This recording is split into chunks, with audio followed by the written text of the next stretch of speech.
আপনার সাথে যাই ব্যবহার উনি করেন না কেন, মানে অলওয়েজ সে কিন্তু ওয়েট করে, আপনার জন্য ওয়েট করে, চিন্তা করে, অ্যাকশন নেওয়ার কথা ভাবে, মাঝে মাঝেই ভাবে ফোনটা করে একটা খবর নিই, একটা ছোট মেসেজ করি। বাট এই যে বললাম ইগো, এই যে বললাম একটা নিজেকে মানে কি বলবো, নিজের মধ্যে নিজে নিজে আবার নিজেকে সরিয়ে নেওয়ার চেষ্টা করে, সেই পজিশন থেকে আবার নিজেকে নিজে সরিয়ে নেওয়ার চেষ্টা করে।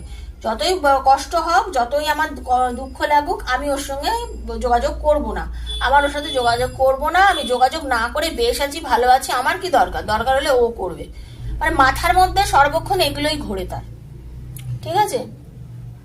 নিজেও জানে পেছনে যা যা করেছে, ঘটনাপত্র সব নিজে খুব ভালো করেই জানে যে আমি এই ব্যবহার করেছি ওর সঙ্গে, সেটা নিজে ভালো মতন বুঝতে পারে, কিন্তু তার সত্ত্বেও তার মনের মধ্যে এই জিনিসটা চলে।